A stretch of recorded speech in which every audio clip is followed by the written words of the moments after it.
Howdy, folks. Welcome in to the Smite Challenger Circuit. We find ourselves in North America. You got Dimes, you got Spooky, and Spooky, we have the Valhalla Valkyries taking on the Aaru Scorpions to kick off our best of three matchup this evening. And Dimes, we've done a lot of traveling today. I mean, we started off this morning in EU, right, and made our way all the way over back to NA now for the evening cast. Mm-hmm. You paid for your ticket? They comped mine. You serious right now? I'm going to talk with Hindu later. Anyways, Valhalla Valkyries, Aaru Scorpions. The Valkyries, so far in this Road to Worlds phase in the Smite Challenger Circuit, has looked pretty dominant. Yeah, they've looked fantastic. And when you look at their lineup, it's really no surprise. There's a lot of star power on there. Obviously, you've got some SPL talent on there. ErupTCrimson also is a big name that you want to mention. Didn't have a great performance at Worlds last year, but he was there, and I would really call that more of an off game than anything else. His past history has looked absolutely fantastic. On the other side, Scorpions are no slouches themselves. They have plenty of talent there. I would say these are probably two of the best teams on the NA side, and it's actually something we said for the EU squads earlier on today. So it's a day of the best at the SCC. Well, Spooky, when it comes to evenly matched squads, whatever shakes out in picks and bans usually plays out in the match. So let's go in picks and bans for game number one here. And this morning, as we were in Europe, I mean, game one was meta, and then games 2 and 3 of that best of three series really was reactive to the game played previously. Do you expect the same to be true here in North America with the Scorps and the Valks? Where game number one here, we can kind of see the tier list make its appearance in the picks and bans, and then games 2 and maybe even 3, if we get that far, a little bit more reactive. Yeah, I'm expecting this to be very meta-oriented in the first game here. Already seeing a little bit more attention paid towards the Guardians here, Bracken. Obviously, I don't want to say support because he flexes into so many roles himself. Sure. But with this cab ban coming out from the Scorpions, I do have to wonder if maybe we'll see a little bit more attention paid towards those aggressive supports than we did in EU. Because Ares, well, there's the Ares banned away. That's the attention we're looking for there. Still does leave a couple things up. I would not expect to see the Chernobog banned away. So the Athena is still available as well. So Aaru like to pick one. There's the Chernobog. Expect the Valkyries now to take away that Athena. Ratatoskr is also available, but we don't typically see the jungler get picked up. Athena, Wukong is available. I said it earlier, Dimes. I think Wukong is overrated. I don't think he needs to be snap locked in the top 3 here. I understand why teams are doing it, but I'd much rather see them lock in maybe their dual lane. Freya's open if they want to go for it, or Ratatoskr just to lock in that semi-global presence. And I know we keep talking about this morning games, it was because it was, I mean, a crazy best of 3 set. Saw the Thor headed into the solo lane, looked fantastic out of there, but the reason I bring it up is the Freya was 0 for 2 in today's SCC matchups. It looked powerful in the mid-game teamfights, but late game, I mean, just died so quickly to consistent pressure out of the junglers. The Freya's going to be the pickup here, so likely Chernobog headed into that middle lane here for the Scorpions. And Athena Thor, I mean, that's a killer 1-2 combination with the global and the semi-global ultimate. That's a lot of rotation, a lot of mobility here. And the Camazotz has been looking powerful in this meta, Spooky.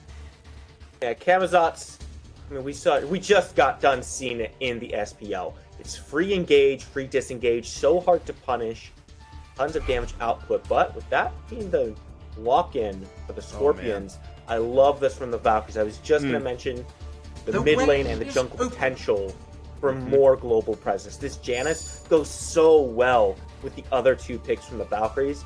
Even with this Thor locked in, I think the Scorpions have to kind of assume it's going to be a solo lane Thor. I would be banning away the Ratatoskr just to make sure they don't get that as well. Of course, there's a world where they could look for it themselves. The Valkyries having the first pick after these bans, I would really like to see some attention paid there, get it off the board, whereas the Valkyries, they're going with those supports. Ganesh, Yemoja, take it away. We've been seeing more Cerberus in that role recently. Oh, man, it's going to be the Sun Wukong, so he's no longer a factor in this game, and I'm not too sad to see him go, personally, Dimes. Well, Terra is still on the table. We've seen Terra picked up more than once, more than a few times here. Oh. in the SEC, still on the board. Otherwise, you're going to have to start dipping a little bit deeper into that support pool. Saw the Khepri, didn't really work out. Cernunnos is going to be the pickup here for the Valkyries in that ADC role. So we still, I mean, there's still potential here for a 4th global ultimate in the Ratatoskr, which, I mean, the mobility and the rotation out of the Valkyries would just be wild. It's going to be the Kuzenbo lock in here for the Aaru Scorpions. Kuzenbo and likely Freya here teaming up in that duo lane, which means one more pick here on the table. It's going to be likely the solo lane. There it is. And a great idea. Yeah, the Ratatoskr pickup not only locked in for the solo lane here for the Scorpions, but stripping it away from that final Valkyrie selection as well. Might still be Ratatoskr jungle for the Scorpions, sending that Camazotz into the solo lane as well. They've got some flex potential there. They've got some options still on the board. But I'm loving what I'm seeing from the Scorpions draft so far. You've got this double shred in the Freya Chernobog. Great combination with the Ratatoskr to make sure you can get pretty much anywhere you need to on the map. I think I like the Ratatoskr a little bit more in the jungle than the Camazotz with this particular draft, just because it lets you use the Chernobog ultimate a little bit more effectively there. They just play so well together to counteract what the Athena, Thor, Janus are trying to do. But something like the Camazotz, having just free dive into the solo lane, you can actually put a lot more kill potential down, especially with this Hercules being the pickup. It's not the Sun Wukong who just gets out for free. There is some actual fight potential in this lane now. Cernunnos, also alongside the Valkyries. I expect a lot of attention paid, once again, towards that duo side. Cernunnos is just a good duelist, but against the Freya, might not be wanting too many one-on-ones. And with that Hercules lock-in, that tells me this Thor is, in fact, headed the way of the jungle as well. Yeah. So, Spooky, when you're looking at this, Ratatoskr Camazotz, is there one in particular you'd rather send into that Thor matchup? I would rather send the Rat in. He's got actual hard CC. He can interrupt the Berserker's barrage. More importantly, he can match the rotations of the Thor. If Thor is going up into the Anvil of Dawn, Ratatoskr can go up in the sky, hop on some tree branches, take a little look-see around, and he spend a little bit more time up in the air than this Thor can. So you can actually wait, see where the Thor goes, and decide if it's worth it to commit or not. Well, Spooky, composition's locked in. It's all about execution now, as we head into game number 1 between the Aaru Scorpions and the Valhalla Valkyries. So is it Aaru Scorpions or Aaru Scorpions? Ooh, okay. Let's see. I remember this was... Because they definitely are Scorpions. Right. So asking the question doesn't make much sense. Wait, it's Aaru or... How did you pronounce the other way? Aaru? Aaru? I could feel hard about this I'm one. like mouthing it. Aaru? Aru? I think it's Aru. Aaru? That doesn't sound right. Man, we agreed we weren't going to bark this cast, and it still came up. It's already We here. had a gentleman's agreement, and it still happened. Hey, I never made that agreement. Let's just stick with the Scorps. How about that? We just knock off the first part. And Scorps and Valks. Nice, easy, one syllable. Little dancing guy there. Now let's talk through Kuzenbo, Freya. Obviously Freya not the most dominant when it comes to lane clear. We'll say Wowy and Gamma are going to combine for some crazy pressure in their side of the lane. Talk me through this lane matchup and what kind of pressure the Valhalla Valkyries jungler is going to have to put on Geno and GuyJ. Honestly, with this Kuzenbo, I think the Scorpions have some pretty decent pressure in this lane. The displacement that he can put out is so dangerous, so the Valkyries don't really want to step up too far. Double whoop already. The Scorpions are going to go ahead and just get the clear advantage over on this left side of the map. Wowy and Gamma, I have to take a step back. They've got good clear themselves. But the way it's going right now, they're going to have to take a step back, wait for a couple of levels to come online before they really get going on that. Once they hit level 2, level 3, things look better. Bayroneri, Bean's already out. Along with half the health bar there. And that's kind of what we're expecting to see from that mid lane as well. There's a lot of burst potential from Crimson and Sanfrecce on these two picks. I would not be surprised to see Sanfrecce maybe linger around there a little bit longer, see if they can put Bayroneri behind on this Chernobog, because you really want to be able to limit how aggressively this Chernobog is going to be playing. We talked about whether Migiiiii or RelentlessOne was going to be piloting this Camazotz and the Ratatoskr. Shakes out where Migiiiii takes the Kama into the jungle where we've seen it flourish. RelentlessOne over in that solo lane. Easy rotations. Potential, I mean, Harpy buffs, Pyromancers. Much, much faster than Aquarius on this Hercules. But Aquarius on this Hercules, I mean, I think safe to say like a premier Hercules player. When I think Hercules, I think of a few people in the scene like Divios and Omega, old school players, right? That used to take this Herc and dominate with it. Aquarius, sort of that the gap filler, right? Bridging the old school and the new school form of this Hercules play. I don't know if I call him new school. It's more just old school that's stuck around is still in school. Sure. Like a super senior. Like a super senior. Like you should probably he wasn't leave, held like back, graduate. Mind you. Like he just chose to take some extra classes and pursue his master's a little bit further. Anyway. Are you gonna talk me through this Aquarius analysis stuff? Now Aquarius on the circuit. I mean, it's tried and true, right?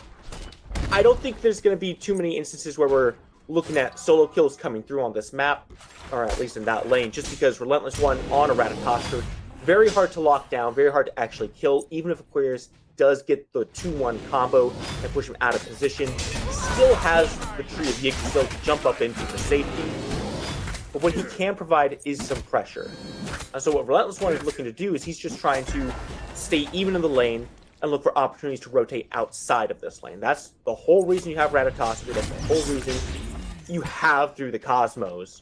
So what Aquarius' job is to shove these waves in and try to make RelentlessOne stay there for as long as possible, or fall behind by not catching enough farm, at which point Aquarius can then start looking to rotate out himself. Might take a little bit of time for us to reach that point. RelentlessOne is level 5. Aquarius does have a slight lead.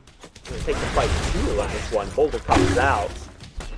But as expected, no real kill there. It's just looking for the pressure. Speaking of pressure, look at Sam making that rotation on the right-hand side. Not like he's there for the buffs. I mean, got a couple camps respawning there in the backfield, but RelentlessOne, full mana, half HP, a little bit of potential here. Yggdrasil online, though, for that CC immunity. Here we go. Sam up into the air. Could be staring first blood down the barrel here. Off the mark. What a great catch. Is the damage there before the tree? No. Able to get up into that Yggdrasil and bounce right out of danger. And you called it, man. I mean, RelentlessOne's got that get out of jail free card, and Sam's got to turn his eyes to a different part of the map if he's looking to take aggression here seriously in game number 1. Sad thing is, if that Anvil of Dawn does connect, it's a dead Ratatoskr. Like, that was the small bit of damage they still needed. With the CC that comes with it, would have been more than enough to guarantee RelentlessOne's death, but slightly out of range. Aquarius didn't get the pull off before the dunk came down. Does ult for an ult. And in the end, this does still favor the Scorpions, in my opinion, because you've traded a jungle semi-global ult for a solo lane semi-global ult. One of those things is a little bit more impactful across the map as a whole. Sam Stalker wisely stays over on this right side. And here comes the Chernobog. It's 3 versus Aquarius, and Aquarius is gonna fall to Migiiiii. The Camazotz picks up first blood. Meanwhile, we have some boxing on the left-hand side here. But Aquarius versus the world, and the world kind of took him out. Yeah, it's pretty hard to beat the entire world as just one lone Hercules before you even really have your first items online. Maybe a little bit later in the game, you know, around the mid-game when he's just super tanky and healing for a bunch. Then you can start winning some of those, but this early, not going to work out. Blue buff invade does work out. They do steal the buff away. It does comes with a little bit of a heavy cost to it. Maybe not entirely worth. I have to wait and see how it goes. Gamma. Take a little bit of a damage here. He's got a dash to get out. But GuyJ is already starting to swing here. She's got just the Telkine's ring online, but that's really all Freya needs to start turning some trades in her favor. You know what happens when that third ring comes online, whether it's the demo grip, whether it's any other ring, basically. You get a couple, 3 of those online, and all of a sudden, those pulse auto attacks start to really hurt. And Wowy's going to have to watch his positioning.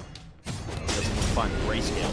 At what point, Spooky, are we going to start seeing this combination ultimates find their home with the, Sam going in the air, Gamma channeling, ErupTCrimson making the rotations.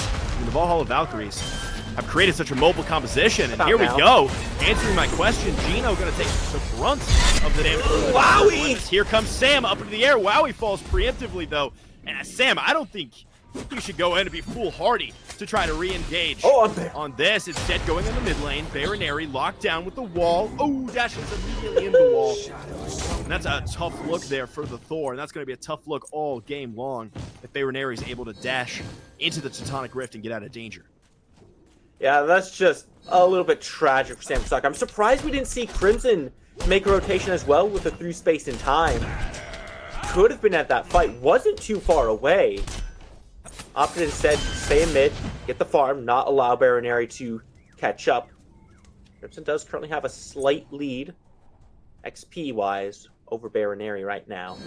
However, this Chernobog has gotten to reset as the Aussie and the Light Blade online. And, there was actually a conversation about this earlier in the SPL about the Chernobog going Aussie in the mid lane. I don't think it's going to find too much value going up against Crimson. He's got so much range. They really should never be boxing.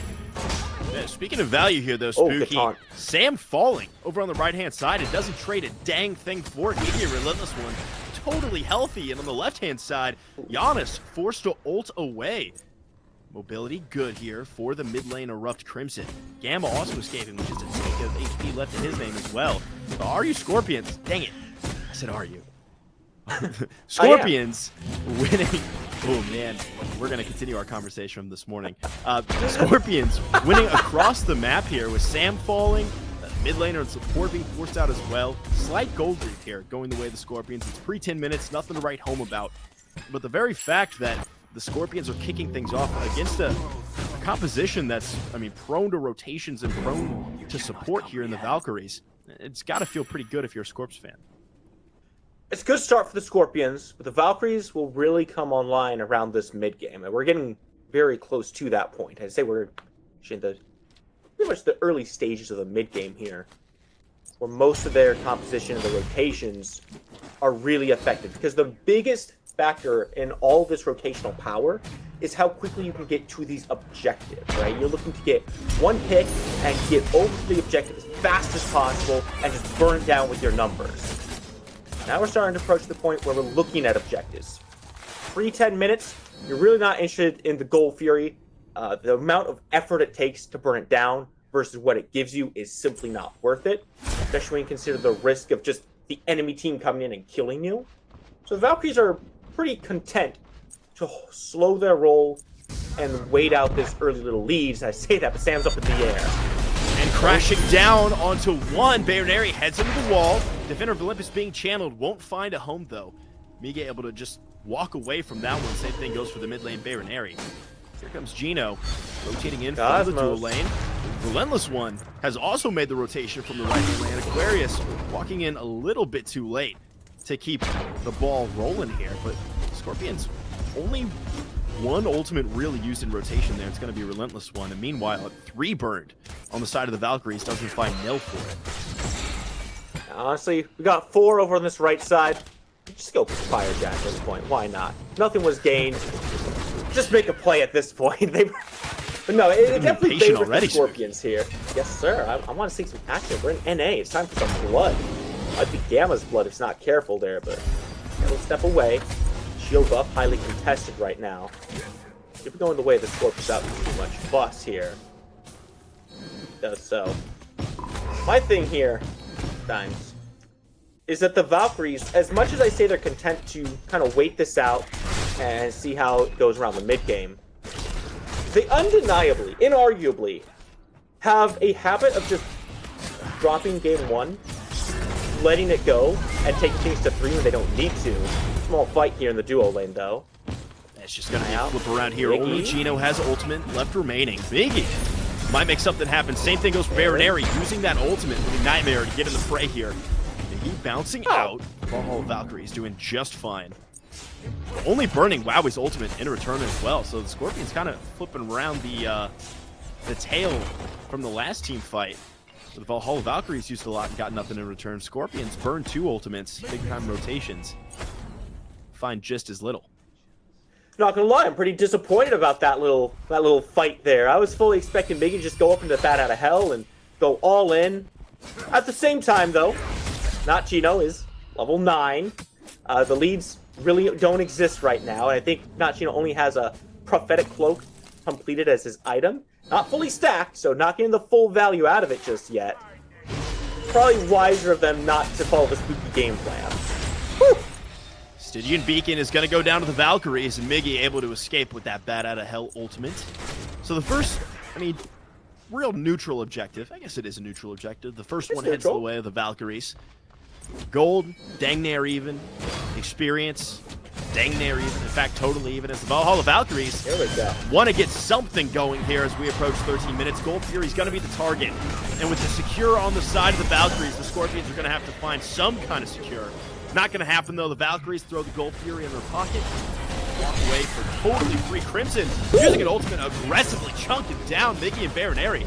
Now the Valkyries might look for a little bit more here. Aquarius has made the rotation. It's falling low, and it's going to fall into the grayscale. Migiiiiii picking up the first kill. Sam looking for a target. RelentlessOne quite low. A double tap off the mark and spin to win. Takes out the Ratatoskr. Aaru Scorpions still pretty low here. Valhalla Valkyries, same deal. A 1-for-1 trade with the objective going the way of the Valks.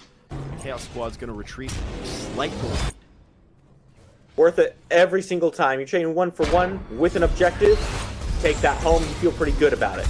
Now, it does leave the Scorpions up on the map, so they can take a little bit more farm away. However, the Valkyries do such a good job of clearing out their jungle before making those fights, those rotations. There's really nothing that the Scorpions can steal away other than that green buff. So that's not going to be enough to mitigate what the Scorpions lost there. Brings this game right back to even. I say back to even. Like 900 gold lead isn't really breaking anybody's banks there. Sure. But it does get the Valkyries on the board with the kill. I think that's one of the biggest takeaways here is they finally started to get something going in the actual fights. That's really what they needed. Erupt finds a great ult to kick things off. And the Valkyries are disciplined, right? They don't see those half-health carries and say, oh my god, we have to go kill Bayroneri right now. No, they say, okay, they're half health. They can't contest our objective now. So they just pull back, hit what they need to. Raptors so far playing disciplined, playing calm. If Pyromancer now on the board, gotta expect they're going to be looking there next. Gamma's been just a little bit off the mark with some of these taunts, and that's really less of a shot there at Gamma and more a look at the mobility coming out from the Scorpions between Bayroneri and the RelentlessOne. Dashes abound here for the Scorpions. Like you mentioned, Pyromancer back on the map here. Valhalla Valkyries in force around that objective. Now dispersing. Same thing could be said for the Scorpions, though. Big-time rotations onto the right side of the map. And looking at GuyJ, that's where my eyes, anytime there's a Freya on the map, it's just, when is that next ring going to pop, right? You've got Telecines, you've got Hastened, Demonic Grip likely on the way. And already, auto attack starting to really chunk down. Wowy hasn't made too much of a mark. 15 minutes into game number 1 here. And I can only think that when rotations come out from these two dueling ADCs, whether it's on a big objective or whether it's just a rotation to find a pick in the jungle, Geno's knocked down in the portal, unstable vortex off the mark there. ADCs and the solo laners, well, they've been making their rotations plenty known, but the ADCs really where my eyes are lingering on this map. Yeah, I really can't blame Wowy for not having really made any noise in this game so far. Sure. We talked about it a little bit earlier. You're going up against this Freya. The Scorpions do confirm that Pyromancers themselves there, despite the bowler coming out from Aquarius. I might have to come back to this. There's a fight brewing. Aquarius kicks it off. Oh, Chernobog deleted. RelentlessOne forced out of the fight as well. It's Geno versus 5 with a fantastic ultimate, CC immunity, and a little bit of CC on top of it. Cherry on the Sunday there coming out of Geno. Migiiiiii throwing out some damage. Geno chunked down through space and time, connecting with the support from the Scorpions, but not quite enough penetration and damage online. To be honest, RelentlessOne caught between a rock and a hard place there. Some magic out of the hands of ErupTCrimson. Puts the solo laner in the ground. A clean 2-for-0 with some pretty healthy Valkyries backing and a tier 1 tower to boot. That's a big swing for the Valkyries. They were constantly seeing this situation where the Valkyries start to fall slightly behind on the neutral farm, right? The Scorpions are playing very effectively. They're going around the map. They're finding their invades, maybe a little pick here, maybe a little pick there. But once the Valkyries actually group up and look to kick a fight off, their composition is perfectly built for this. They are just overwhelming the Scorpions. Gamma's able to just find a couple people. He actually burns Bayroneri's bees before that fight even kicks off by taunting him and somehow Geno at the same time. They were so far apart from each other. What a crazy hitbox.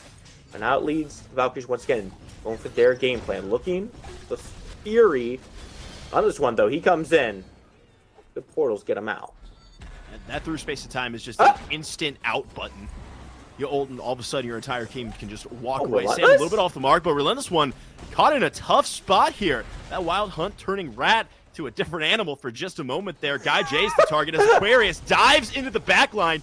Geno with some great CC to separate the ADC from the rest of the Valkyries. Crimson takes out Bayroneri. Crimson goes down to Migiiiiii, bat out of hell. Second target, Sam in the meanwhile spinning to win. And Spooky, it is just violence erupting on this map as only Geno is able to walk away from the Scorpions. The Valhalla Valkyries losing 2, turn their attention to the Oni Fury and extend their lead here to the tune of about 2K once it's all said and done. You could say that the violence erupts on the map and paints it crimson, no? Hey, production, how do you mute Spooky, kick him from the stream, and then fire him? That one wasn't too bad. Come on now. You brought it I think on it's yourself. like it's less about the individual ones and more about like them in totality. Like at some point they just pile up to the point where like, you know, I close my eyes for a little nap and I hear Spooky's voice in my head with puns. Geno's taunted in, and the Chaos Squad is going to secure this next beacon. That's just not a pun that I would say. It doesn't make any sense there, Dimes. But no, speaking of piling on, Valkyries pretty much did just that in the last fight there. Crimson on this Janus is just pumping so much damage out. You get into these narrow corridors, this is exactly where the Valkyries want to fight. Crimson's just kind of untouched in the backline. Migiiiiii has to be the one going on him, and he has to expend the bat out of hell just to get to this Janus, who's so safe, has so much distance between himself and the Scorpions. It makes it so difficult for him to be punished right now. His positioning has been phenomenal throughout the game so far. I would go so far to say that he has been the major factor in the Valkyries winning most of the fights so far. His damage placement has been impeccable. He's been taking out key members, and the portals have been really good in just picking someone out of position, whether it be to set up for a taunt or in response to a taunt. The Valkyries' composition is just flowing together so smoothly, and you can really see like how they've drafted for this entire game as they force out the Watery Grave one more time, pushing forward. Oh, Gamma's not done. Same thing goes for Sam for Soccer. But the remainder of the Scorpions have joined their support. Maybe to sway the Valhalla Valkyries. A nice double knockup there from Aquarius, yanking in a couple members of the Scorpions. But Pyromancer is on the map as the apple of the eye here for the Valhalla Valkyries. Turn their attentions to that objective while the rest of the Scorpions, no Gold Fury to take, no towers to take. Scorpions really reduced to just grabbing. I mean, they don't even have a single camp up. So XP and gold is kind of limp on the map here for the Scorpions. Got a question for you, Dimes. This might be fascinating. Yeah. Do you say demonic grip, demo grip, or demon grip? Demon grip? Yeah. Whoever says demon grip should be in an institution. What do you mean? It flows together so well. Demonic grip, demon grip, demonic, demon grip. Okay, if I spell D-E-M-O-N, how do you say that? Demon. Right. Yeah. So why are you saying demon grip? Demonic, demon grip. You just take out the IC and you push them together. Okay, it's either demo grip or demonic. Well, why does it have to be demonic? Because demonic grip is too long. Why would I say the whole thing when I say demonic? It's... All right, you know what? It's Scorpions, it's Valkyries. The Valkyries have a 3. See, this is why you pull me into this, and then I lose the thread. Like, I get in a flow. All right, we're going to have this discussion off cast. Valkyries and Scorpions. 3.5-ish thousand gold lead here for the Valkyries as we approach the 22-minute mark. Gold Fury spawning sooner rather than later. Same thing goes for that Stygian beacon. And Spooky, the Titans going to be marching down the lanes here quite soon as Bayroneri rotating into Aquarius. This is kind of a curious rotation here from the Scorpions with the Gold Fury coming back online. Portals coming through probably sooner rather than later. Indeed, ripping through RelentlessOne, a shot from downtown out of Crimson. Geno falling low to a few shots out of Wowy and Crimson combining. And this is the rotation power, Spooky, from the Valkyries. Engage on Aquarius in the solo lane, and all of a sudden the Valkyries are here in force. Wild Hunt used onto Geno, who CC moves it out. Sam into the air. Sam crashing down, not finding anybody with the Anvil of Dawn. Migiiiiii sitting out the damage, and this is a straight turnaround. A 180 for the Scorpions onto the Valkyries, who are forced to hit the retreat button here. Migiiiiii totally healthy. Same thing goes for Guy. A 1-for-0. Wow, we finding the grayscale for 30 seconds. What a turnaround there for the Scorps. Man, the Valkyries just push a little bit too far there. I really like what the Scorpions were going for there, right? Because it's, as you said, the Gold Fury is coming up. Obviously, the Valkyrie's going to be on that side of the map prepping for it.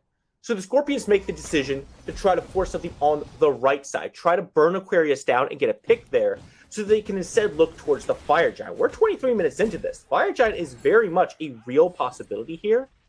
Unfortunately for the Scorpions, the Valkyries have so much rotation power that they can be at the Gold Fury and instantly get over the Fire Giant and instantly back to this one for another fight.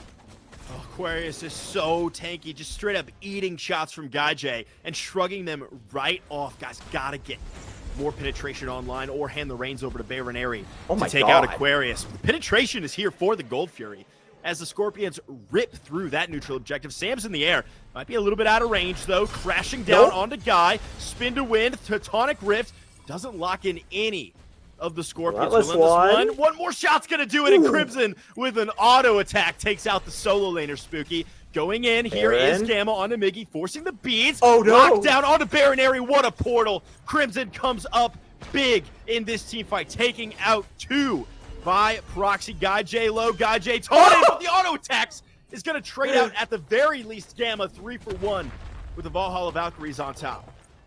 Man, that is so tragic, honestly, for both Bayroneri and for Gamma there. Excellent portal placement. Once you are in the wall, really only one place that Bayroneri can really go there. He's already burned the Aegis, dashed to avoid the ultimate from Cernunnos. Nowhere else for him to go. Has to come back out at some point. But Gamma sets up nicely for his team at the cost of his own life. Fortunate for him that GuyJ still had some pulse autos up, just to blast him down after that taunt. All in all, though, not a whole lot gotten off of it. It does get the last beacon going the way of the Valkyries, and now Titans should be coming out on that right side. They're going to be pushing up. Keep an eye over there. This is just fine for the Valkyries. They can go ahead and really play wherever they want to. This is a Fire Giant they're looking at next. We're 25 minutes in. They've got themselves a 6,000 gold lead. They're looking aggressive. Try to catch out RelentlessOne. Ultimate for Migiiiiii. No bat out of hell. If they CC the jungler, that's going to be curtains. Able to walk out, though, and RelentlessOne able to do the same. Does burn that Yggdrasil, though. It's going to be important for counter engage later on. And now the Valhalla Valkyries have complete control over this Fire Giant pit, Spooky. Gamma leading the charge. Crimson wrapping around the corner as well. Good amount of shred here from the Valkyries.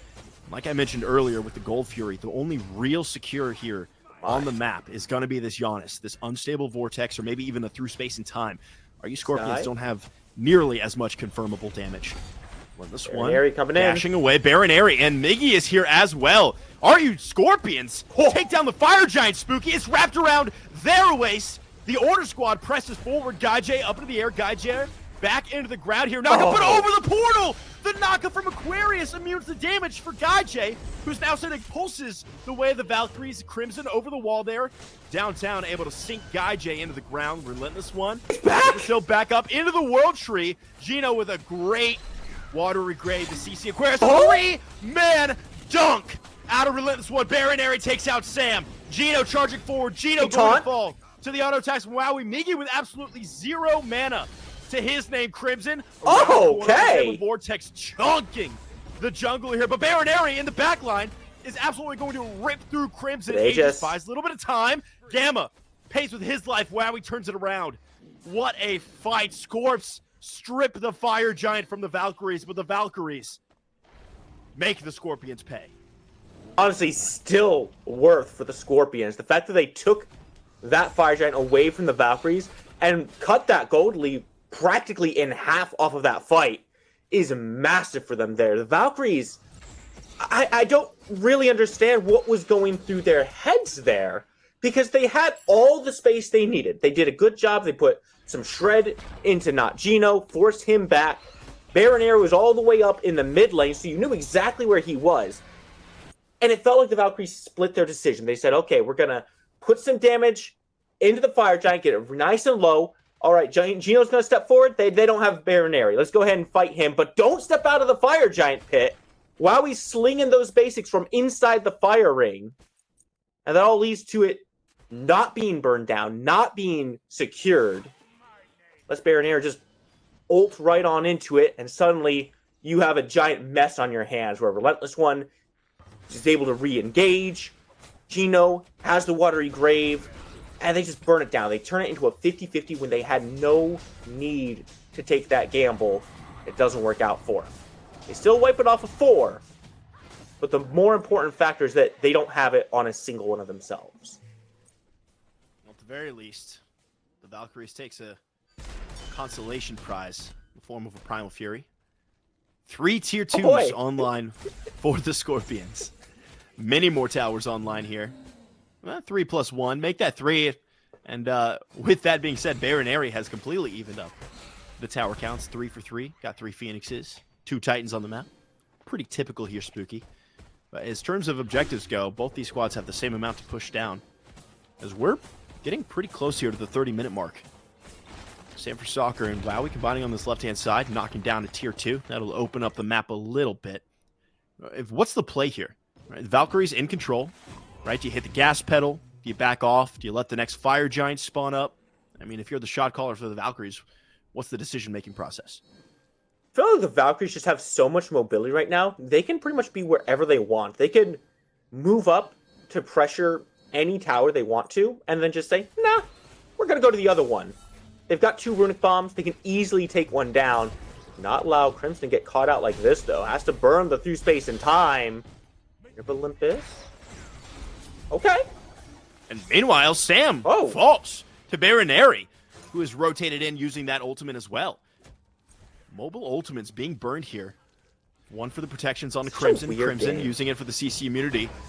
And Bayroneri using it to take out Sanfrecloger, who dies with ultimate online. Pyromancer heading the way of the Scorpions, since they've got a runic bomb in their pockets. And the Valhalla Valkyries at the tail end of a power play here for the next 30 seconds. Yeah, it's so awkward, because I talk about how much mobility the Valkyries have. But the Scorpions have a lot of it too, right? Now, granted, it's not as free as the Valkyries. It doesn't move multiple people. Geno are going to be pushing Gamma back. Oh, Gamma's locked down, and it's going to be a matter of if the taunt can come online. The dash is good. No way. Oh, barely escapes. GuyJ up into the air. The shots from the Valkyrie's discretion were true, but Gamma just tanky enough to escape. Sanfrecloger back online as well. That would have been a real shame if it went from being a 4v5 straight into being another 4v5, but luckily both Sam and Gamma remain on the map here. Gamma healing up, getting back into the fray. Fire Giant's coming back online, Spooky, and wards are going to be the name of the game here for the next few minutes. So, turns out that waiting for the Fire Giant was going to be the play for the Valkyries. Less because they chose to, and more just because the Scorpions just found some really good fights going their way.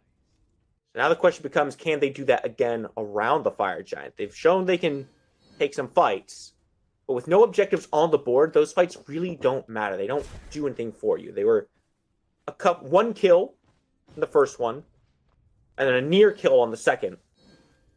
Now the Scorpions have to find a way to actually secure everything. This does work slightly to their advantage. They know where the Valkyries are going to be. This isn't going to be a question of, all right, there's 1 or 2 Valkyries here. Where are the rest? You're going to have all of them right in front of you.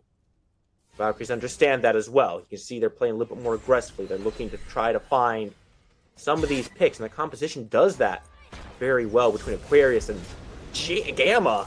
Finding a great taunt there. RelentlessOne, half HP. Got to be careful diving the backline when that inevitably happens. Great double taunt, knock up, pull back. Geno forced to use CC. Unstable Vortex. A little bit off the mark there. But a TKO here for the Scorpions. Support, and RelentlessOne is annihilated, deleted off the map for the next minute. As Spooky can't believe it, in shock and awe there. Valhalla Valkyries charging forward. Migiiiiii forced to escape as well. And Sam says, come on, guys, let's start this thing up. Gamma is going to kick off the Fire Giant here. And the Scorpions have to just look on from across the map here. I mean, it would be suicide, Spooky, if the Scorpions were to step into this. You know what else would be suicide? Walking into 3 back-to-back taunts from Gamma. That's exactly what the Scorpions just did. They have RelentlessOne walk into Gamma. Oh, here's a taunt for you. Okay, well, I'll go ahead and burn my safety. I'll get out of this one. Beats are down. Oh, well, what do you know? I'm going to taunt Bayroneri and Geno now. Oh, well, I guess we're getting out of this one. Bye. Geno has to burn the watery grave. So what does RelentlessOne do? Walks back into Gamma. He dies. Valkyries now have the EFG around their waist. 5 strong. It's a free Phoenix for them. There's no way the Scorpions ever try to defend 4v5 against EFG there. And so opens up the Oni Fury as well, which is really bad. The Scorpions. It's going to be enhanced fire minions in the mid lane. Going to make their siege on these right and left lanes a lot easier for the Valkyries. Defense, getting pretty tough for the Scorpions, but they do have some tools. If Geno can not get pulled out of position and not have to use the Watery Grave to save his own life, it's a massive disruption tool on this Phoenix defense.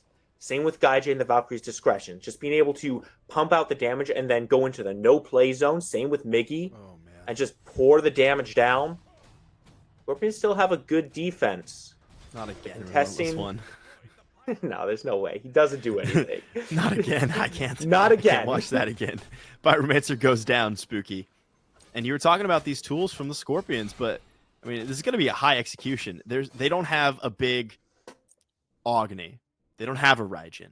They don't have a Baba Yaga, right? They don't have someone with a big AoE ultimate that's going to clear the wave, that's going to dish out some damage, that's going to be able to protect these Phoenixes. I mean, they have auto attacks. RelentlessOne and Migiiiiii are going to have to dive for their damage. Bayroneri has his crystals, sure. Geno, a little bit of CC on the Watery Grave, but it seems that this composition is lacking that big magical burst damage that's going to make any kind of secure or defense. It seems like it's just lacking. It seems like it's a critical piece of the composition that just does not exist. The Scorpions' composition is a lot better at matching rotations and shredding objectives down. This is not something they're really suited for right now. There's no objectives to shred here. It's just a team and a minion wave. Oni's going to go down. I'm surprised the Valkyries are playing this as fairly as they are, honestly. Stepping up to this left bird. It's just taking that right one and then using their globals to move across the map. Valkyries opting for the straight fight. Aquarius taking the fire minions in. Aquarius looking for a pull here or a portal. Out of Crimson to kick things off. RelentlessOne forced out. Going to head back to base. Gamma leading the charge. Sanford hovering around the corner as well. Tectonic Rift is good for the double tap. Guy immediately forced into the Valkyrie's discretion. Boulder coming out, forcing Guy back. Firebird goes down. Geno is next to follow. Great shield there. Gonna keep Geno alive for just a moment. Wowy able to, not able to escape. RelentlessOne is gonna take out the ADC for the Valkyries. RelentlessOne still on the map. Here comes Sam crashing down on Baron there, who's able to get out. Sanford with the Aegis. Bayroneri in the meantime takes out the critical mid laner for the Valkyries. Sam, good rift with the stun. Hammer around the corner. Aquarius giving his life to allow the jungler to escape. Sam picks up RelentlessOne back in. No freaking way. Sam's gonna die for it. That can't be worth. No, that's not worth it all. You just lost EFG on 4 people. You traded 4 for 3. Yeah, you got the left side Phoenix. But you did not need to give quite that much up. I'm pretty sure Sam only had to land a double tap to kill RelentlessOne there. Did not need to hammer in and actually enter the enemy base. Ends up paying for that with his life there. On the other hand, Scorpions can't do too much with this just yet. They've got fire minions pushing down 2 lanes. That's going to slow anything they do. Well, Migiiiiii does find Gamma here on the purple buff. I mean, this is going to be a long time going. Gamma is actually ulting out back to base. Thank you for the respawn, Wowy. The hero that we didn't know we needed. Fire Giant, need a respawn here. Same thing goes for the Fury. A couple of neutral objectives popping back on the map. Speaking of popping back on the map, Spook, middle lane Phoenix back online, which means fire minions are going to cease surging down the middle lane, go back to normal minions. They get that left lane Phoenix, they being the Scorpions, left lane Phoenix back online. I mean, this game state is drawing closer and closer to even. We've got 20s across the board, full builds popping off here for both these squads. And the gold at this point, negligent, doesn't matter. XP doesn't matter at all. If the Aaru Scorpions can shore up their defenses around their Titan, keep their base nice and safe, this is back to essentially an even match. This Fire Giant back online here. And the Valkyries not wasting any time. Throwing out wards, getting vision on the map, making sure they control the area around the Fire Giant. Vision is so crucial here once we get into this deep late game, where one ability, couple of auto attacks, it means instant grave. And that's a tanky RelentlessOne. That's like an essentially full defense build Ratatoskr, who's sure an assassin, but still, I mean, that is a ton of damage getting pumped out from this Janus. And the thing about this is that having a good defense around your Phoenix isn't enough anymore. They can't let this Fire Giant go. This is enhanced. Bayroneri on the left side, gonna ult. Oh, Crimson getting out early with the through space in time, not using it aggressively, forced to use the mobility on it, and Migiiiiii decimating the back line. I mean, erasing Wowy off of the map to kick things off. That is so much auto attack damage off of the map. Big unstable vortex, and even bigger shot there from Sam. RelentlessOne through the portal, and Crimson from beyond the grave takes out the solo laner. Gamma and Aquarius low, but quite tanky. Sam has tons of damage online still, but into the face of GuyJ and Migiiiiii. I mean, we saw Sam take the fight to RelentlessOne under the Phoenix. I'm sure that this Thor would love to keep things rolling here, but is forced to back off as Gamma and Aquarius, his 2 tanks, head back to base to heal up. 2 for 2.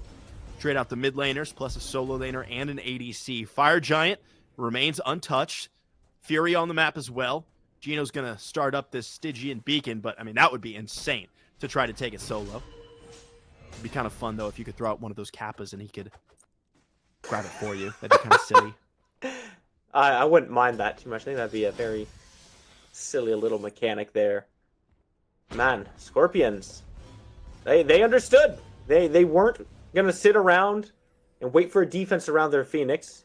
They knew that if the Valkyries got a hold of that EFG, that was game over. That was lights out for the Scorpions. There's only one thing to do, is take the fight to the Valkyries. Sure enough, their Stingers pack a punch.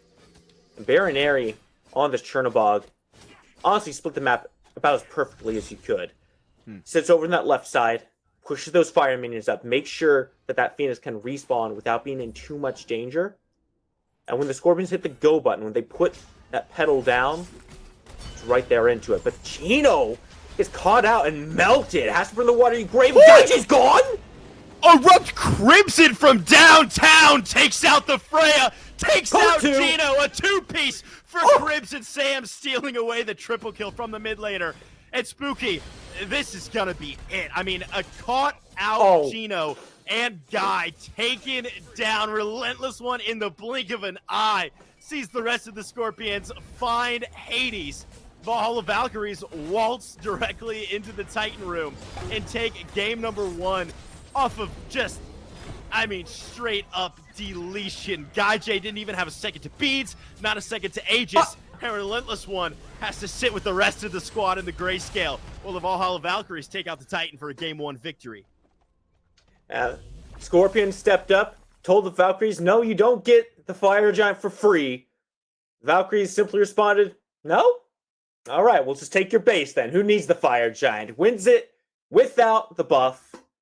And man, it's like you said, it comes down to Geno just being a little bit out of position there.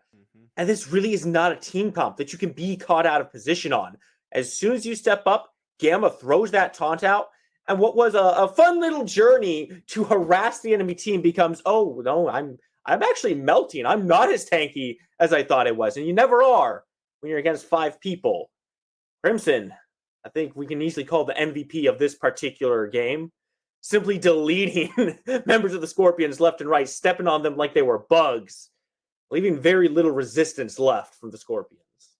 I mean, you gotta feel bad for Freya, right? Like, Guy, there was no counterplay. No. There's no opportunity there. There's no, like, I'm better than you. Like, I'm more skilled than you, so I won.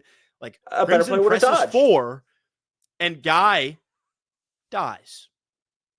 Crimson pressed 4, and Guy died. Skill difference. I don't know what to tell you. I mean, if we're talking a skill difference, this was a pretty even match, right? It's not like the absolutely, yeah, allowed the Valkyries to walk over them, right? This was a pretty even match until the Valkyries just squeezed the life out of the Scorpions slowly and painfully. It was tough to watch. A game 1 victory for the Valkyries. The Scorpions putting up a fantastic fight. Going to have to continue the struggle in game number 2. Coming at you in a sec.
Howdy, folks. Welcome back into the Smite Challenger Circuit. We find ourselves in North America, and we just witnessed a close game number 1 between the Valhalla Valkyries and the Aaru Scorpions. You got Dimes, you got Spooky. Spooky, it seemed like the Scorpions' composition just never came together the way they were expecting, and the Valkyries executed a game plan based on what they had drafted and just slowly squeezed out the Scorpions until there was nothing left but to march into the Titan room. Well, the Scorpions draft came online a couple times in that set. We did see some very strong fights from them. We saw some great rotations coming out. It's just that they weren't able to do it consistently. They weren't able to enact their game plan while also counteracting the Valkyries' game plan. And that's where things started to fall apart for them. Occasionally, they would just try to do their thing. And then the Valkyries would just adapt. They would say, okay, we can take this step back, re-engage, and just look to catch someone out here. And that's really what the biggest nail in the coffin was for the Scorpions, was just their positioning wasn't always where it needed to be. They weren't always grouped up, and that allowed the Valkyries to simply find someone, catch them out, and burn them down extraordinarily quickly. Well, Spooky, as we head into picks and bans for game number 2 here, my eyes immediately go to Crimson and that Janus. Yeah, get it out. I feel like, I don't think you can, I literally don't think you can let that through again, either by first picking it or straight up banning it. I know they banned the Thoth in the first round last time. Don't really want to give Crimson the Thoth either. Yeah. Don't want to give them the Agni or the Raijin or the Janus. Do you see the issue do you see the issue that's presenting itself? Maybe they should just ban Crimson instead. Oh, time to go through his chat logs. No, it's a very valid point. Just about anything you put Crimson on, he's going to do fantastic with. Janus isn't one of those picks where you can use it as a 4th ban and just snap lock it as your first pick. Sure. It's not that strong. It's just that strong in Crimson's hands. Scorpions decide, bigger problem was the Thor. Take that off the board, take it out of Sam's hands. I can't really fault them for that either. If you're given the choice between banning Janus and allowing Crimson to go to any other of his 14 gods, or banning one of Sam's signature picks, it probably makes more logistic sense to take that Thor off the board. Sure. It does leave a few things up, though. It does mean that if the Valkyries want to, they can go back to that Janus. It might look less appealing now that they don't have the Thor to also kind of follow up on those global rotations, but still Athena to look at, still Ratatoskr to look at if they want it. Scorpions, sure enough, they go right back to this Chernobog. I expect Valkyries to just run that Athena back as well. The Athena looks pretty good on Gamma. I mean, do you pick Janus in the top 3 here? Do you let it fall to one of your final 2?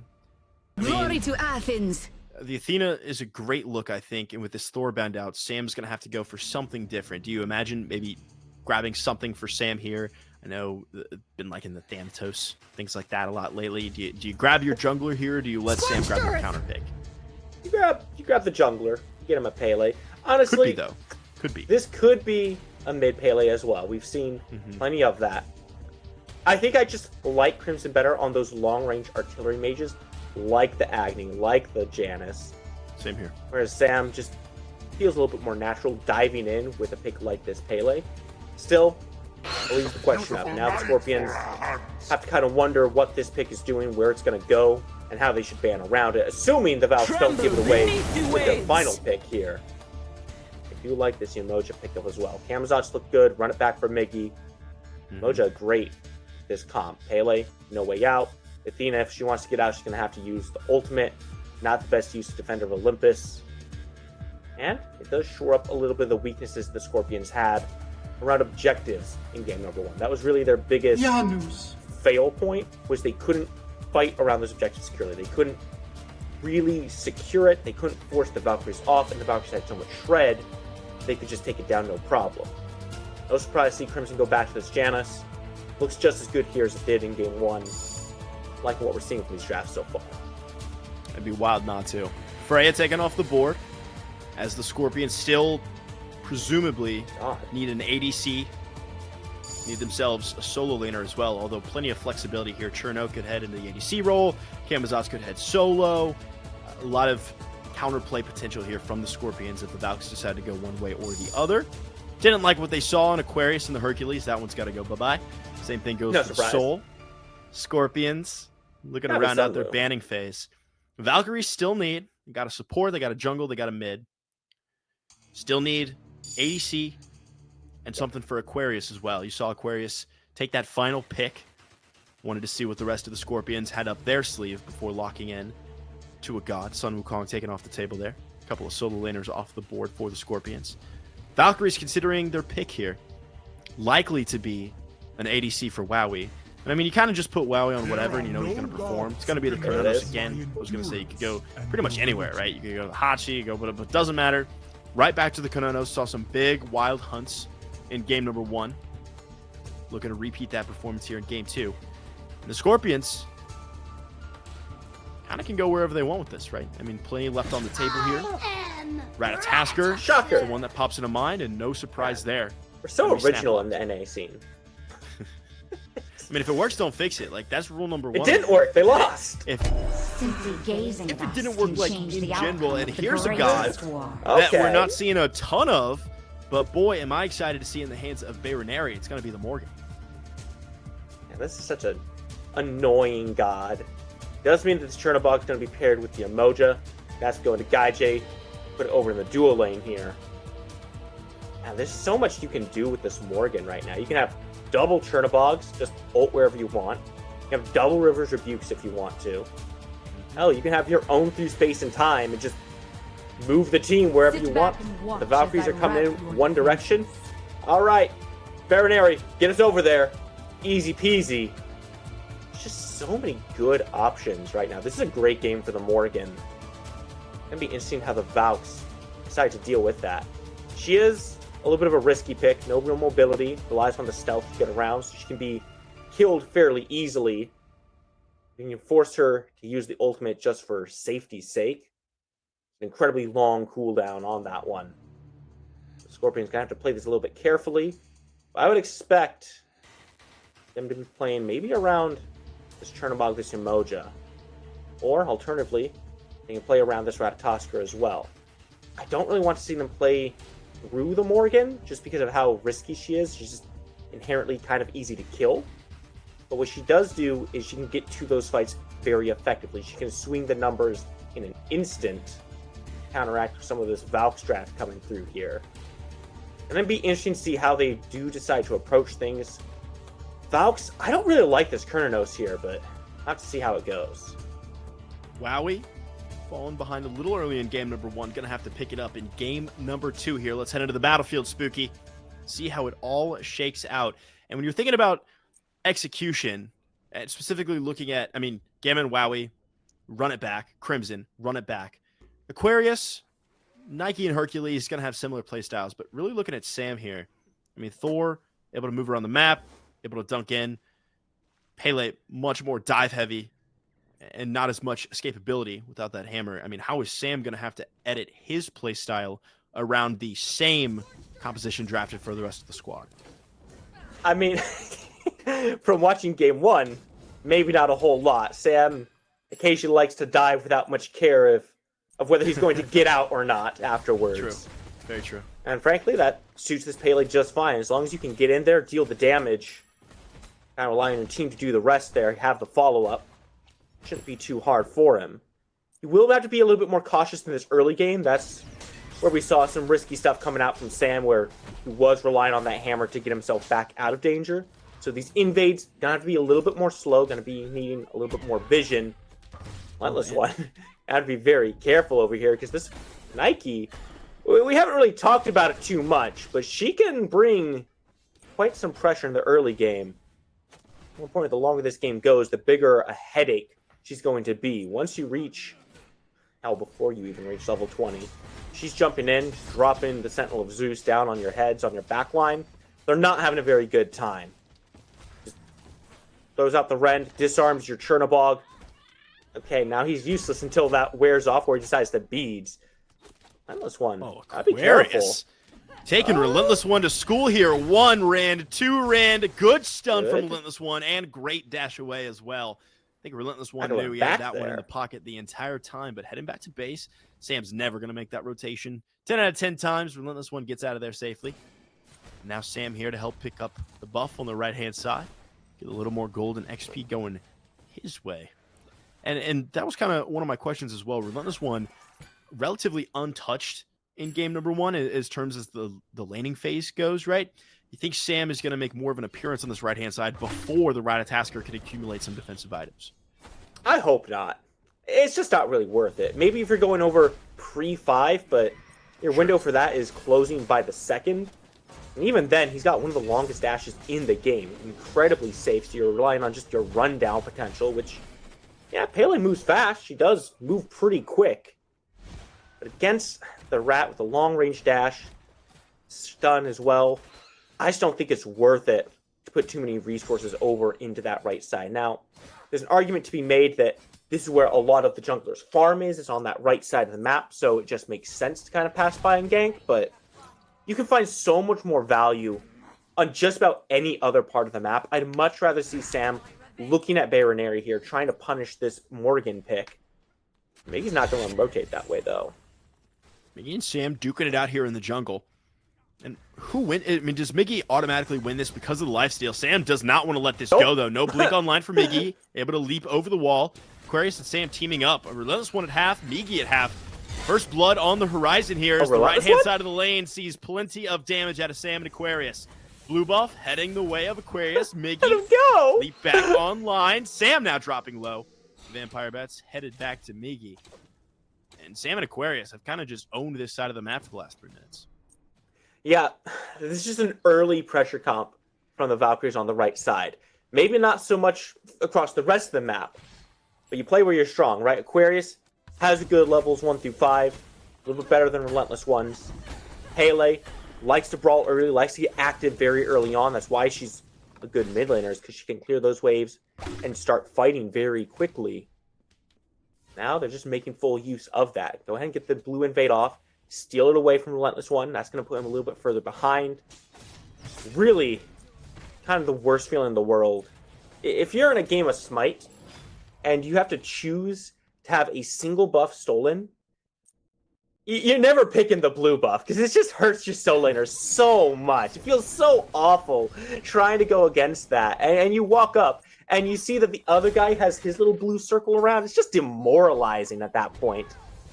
Where it's now a little bit ahead of RelentlessOne. And I expect that trend to continue for a little bit longer. I mean, Spooky, it depends on who you ask. You ask a jungler what's the worst buff to lose in the game, and they're like, yeah, screw blue buff. Who asks that? Like, the solo... Man, spoken like a... Aren't you a mid laner, Spooky? No, we dabble in the mid lane. We dabble in the ADC role. We go where we're needed. Right. I like that. Autofill Team support player. a lot. Spooky, you know what? That's what I appreciate about you. A selfless guy. Spooky Mars. Spookiest Mars. In fact, as we head into spooky season here in October. I never said that. I take all the kills in support. Copy that. Crimson charging forward here. And I want to talk about the safety in mid lane. I mean, it would be wild to see something go down. Bayroneri able to use the ultimate to turn into any CC immune target they want. Same thing goes for Nani. She just hit 4 and walk away from danger there. It seems like Sam and Migiiiiii are really relegated to this duo lane, as you mentioned, going to that solo side. Not going to be worth it. Gino locked down here. A rotation from Sam. Oh, what a perfect Riptide there. Is not able to secure the life of Gino, though. Sam for Soccer picking up first blood on the left-hand side with the help of his support in Gamma. Double ultimate finds a single kill onto Gino for first blood. You can see Migiiiii's immediate response is try to find something on the opposite side. Try to invade and take something away. But this is Sam for Soccer, Dimes. He doesn't leave those camps up. He makes sure to take those down and leaves nothing up for Migiiiiii to try to even that little gank out. Puts the Valkyries a little bit ahead. Honestly, it's more than a first blood win for them. That takes Gino's ultimate offline. And if anyone's ever played Yemoja, they know exactly how long that cooldown is. It is not a friendly timer. It's going to be a long time before that River's Rebuke comes back up. That means the Valkyries have plenty of opportunities to look back over that duel lane, because that's really been the biggest issue with ganking that side of the map. You look at Gamma, Wowy, and Sam, none of them have ways to get through the River's Rebuke once it comes up.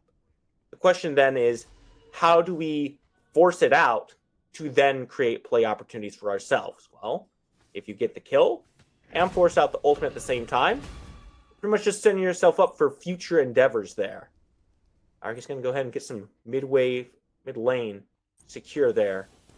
Themselves some side camps. Harps on both sides going the way of the Valkyries. And just through, I mean, only one kill on the table, right? Way of the Valkyries, first blood, extra 500 gold your way. But I mean, just through buff control, through camp control, through good old-fashioned efficiency, right? The Valhalla Valkyries are starting to draw away with this gold lead. It's to the tune of very nearly 2K, now jumping down to 1,700. It's going to go back and forth as waves are contested. But I mean, even the shield buff going down completely, I mean, not for free at all for the Scorpions, being contested by Gamma and Wowy. And the Valhalla Valkyries, I mean, if you stalemate, right? If you go even, if you don't let any kills go through and no objectives go down, Valkyries are likely to take control just from efficiency. And it's very interesting because it's the opposite of what we saw in game number 1, where the Scorpions were playing the map better, they were farming better, and the Valkyries had to fight for any kind of lead. But now RelentlessOne's in the air here. And speaking of a fight, RelentlessOne looking for Crimson, able to get through space and time, ripped off there.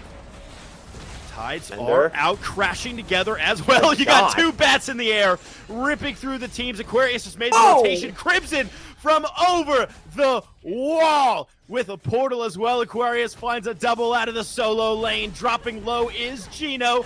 GuyJ falling through the portal. Put one more in the pocket of Crimson. Why not? Gamma takes out the enemy support.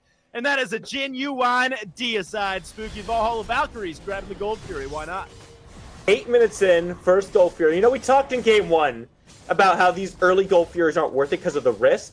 Well, if you're just going to get an 8-minute deicide, you might as well just go ahead and push that lead a little bit further. What was that, 2K? We're pushing closer to 4,000 at this point. Yeah, 40 gold away from it. Valkyries just off to an explosive start. And to think that all started with RelentlessOne diving down onto Crimson and forcing out through space and time. Only for him to just say, maybe I don't need to go back to base. Maybe I just win the fight for my team. Because up until the point that Crimson came back and started putting the damage out, it was looking fantastic for the Scorpions. They were getting great damage out onto Gamma. They had everyone disoriented and caught out of position. And then the Unstable Vortex comes through and just completely turns the fight on its head. I'm going to go ahead and say it, Dimes. Maybe we should have banned the Janus instead. Crimson's got to die. I mean, no ifs, ands, or buts. Like, that is the win condition for the Valkyries. It was in game 1. Same thing goes here in game 2.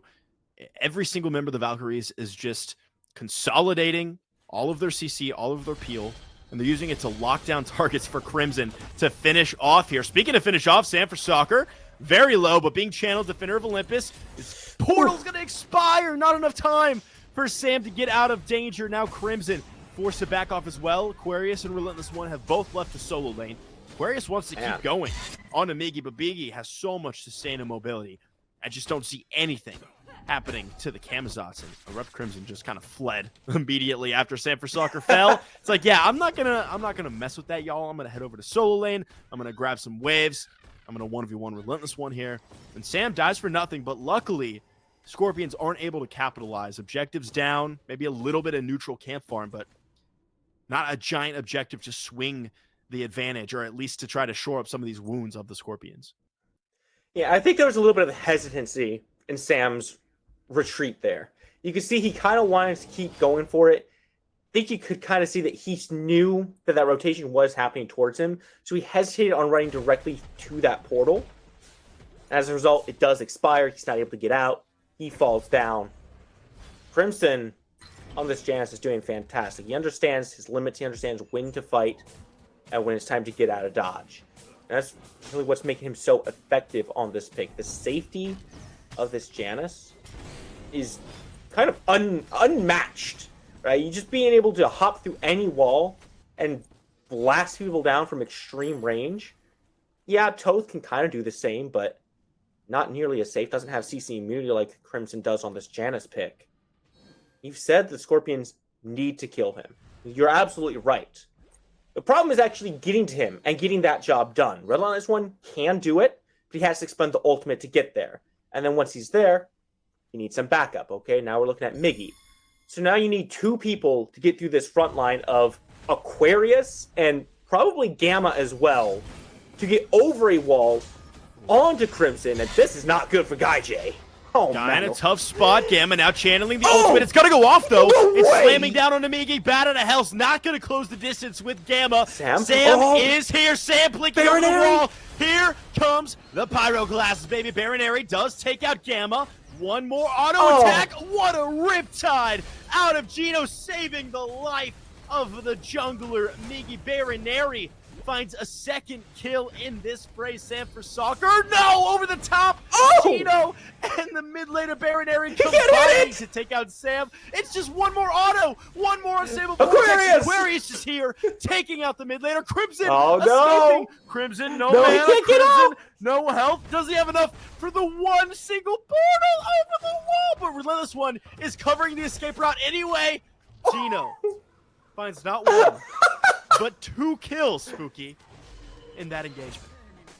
No shot! Migiiiiii dies to Gamma on the back end. Disrespect out of the support from the Valkyries. Oh, man. You know, Gamma said, all right, if Geno can do it, so can I. So there's some support action here in this game. Apparently they went to the spooky school of supports where you just take the kills for yourself.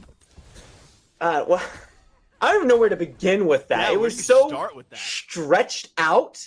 And it starts with Migiiiiii just aggressing, nearly finding the kill onto Gamma. But the Defender of Olympus comes up, comes down. And the fact that he survives that initial engagement is what really snowballed this whole thing out of control. Because as soon as Gamma survived Migiiiii's onslaught, you hear the comments like, guys, he's going to survive. Can you get over here? And the rotations just started coming through. And as soon as one person showed up, someone else from the other squad would start showing up. A little bit unfortunate Crimson couldn't find that last basic onto Bayroneri. He ended up getting the kill. He ends up falling in the long run. And it does work out for the Scorpions overall. They do mitigate a lot of that lead. About half of it gets cut down. RelentlessOne now forced once again up into the ultimate. We're seeing a lot of those this game, Dimes. So much safety in both these compositions. Bayroneri just loses half his health. Man, like, you'd see it in game 1. You can't get taunted by Gamma. It's the same thing here in game 2. You picked all these CC immune ults for the safety, but if you're getting taunted out, you're going to be forced to use them. You don't want to have to use them. The more you can use them for your aggressive plays, the better. So far, the Scorpions are struggling to find that balance right now. Man, I want to talk about Aquarius, who's always right place, right time. 3-0-4 with some clutch rotations already. I mean, 15 minutes into this game. Sam for soccer almost deleted there. Bayroneri, I thought Bayroneri was going to go in. Instead, decides to back off. I'm referring to GuyJ, not Bayroneri. I was used to the Chernobog in the middle lane there from game number 1. Primal Fury going to go down here. No shot! This connects. Okay. Woo! A half a second later. And I think the Valhalla Valkyries secured that objective. Instead, ErupTCrimson just helps the Scorpions put some damage on the objective. Forced to burn the beads. Able to portal away successfully, though. Gamma pushing out the rest of the Scorpions out of the middle lane. And the Scorpions doing a fantastic job finding into what was a hot start for the Valkyries. Has now turned it back around. Grab a Primal Fury, RelentlessOne, pretty tanky, right into Gamma and up into the World Tree. Looking to leap. 1, 2. Smash down onto Gamma, who's immediately trapped between the waves here from Geno. Leaping in as Aquarius as well. Gamma so tanky here. 15 minutes into this game. Sam for soccer falling low. Sam dies to Migiiiiii. Once again, Sam just in the wrong place at the wrong time. 1-4-3. Tough look here for the jungler. Bayroneri combines with Migiiiiii to take out the support for the Valkyries now. Aquarius is trying to box out the rest of the Scorpions, try to stop them from pushing any further onto Crimson, able to successfully do so here.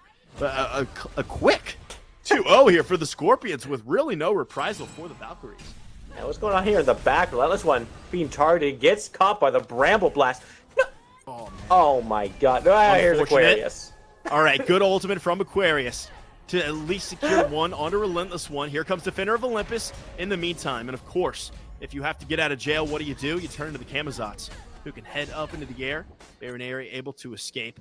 Gamma back in the fray. And this could be a tier 1 tower here for the Valkyries, who are capitalizing now on the Scorpions maybe staying a bit too long. Finally do get it. Takes them a little while to do it. They get that taken down. Still, this gold lead has shrunk considerably in the past few minutes here, Dimes. We were talking about it just a minute before. It was at 4,000. Now 1,500. As the Aaru Scorpions have answered back cleanly. And it feels like the Valkyries are just taking some fights they really don't need to. Gamma gets caught out of position. River walls come up. All right, the rest of your team is at the Pyromancer right now. They can go ahead and just burn that down. Instead, Aquarius elects to jump into the River's Rebuke, gets that Tremble, allows Migiiiiii to walk forward towards that Pyromancer. He and Sam start a fight that Sam just straight up doesn't win.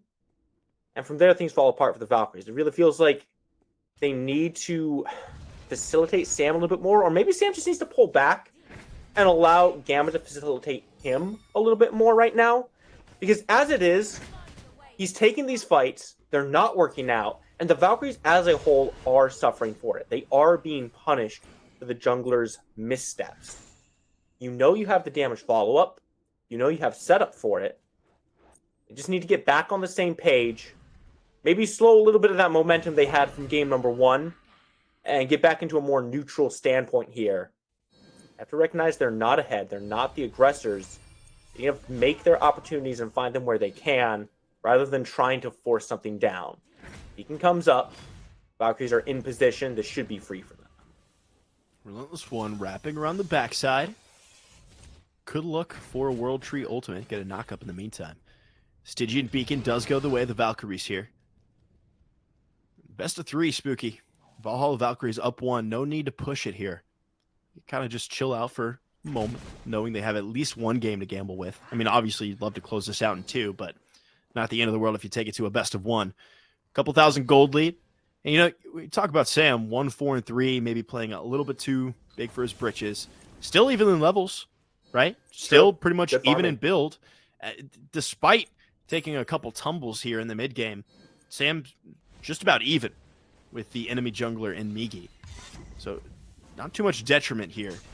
Sam for Soccer's lackluster aggression, but Crimson. I mean, forced out immediately, able to turn it back around though, ripping through Migiiiiii with through space and time once again. It's like deja vu from last game. Gamma falling low, Gamma falling down to GuyJ. Up into the air is the Camazotz, forcing out Sam for Soccer, who for the first time has not been the first to fall. Crimson able to escape. Same thing goes for the ADC Wowy. Gold Fury is online here. Scorpions could be taking a look at it, but Aquarius and Sam for Soccer is going to be enough to dissuade the Scorps for at least the moment. That is a lot of damage on the table for the Valkyries. Now Wowy making his way back in. Aquarius falling low, able to get a little bit of extra shielding though from the ultimate. And this is more time buying than anything, right? Aquarius knows he's not going to get any solos. Got an ultimate online here for Sam for Soccer. Could go in, forces the Scorpions off the Gold Fury. Wowy has rejoined the fray as well, bouncing forward. Only ultimate online for Sam, though. No ultimates online for the Scorpions. And that's going to be enough.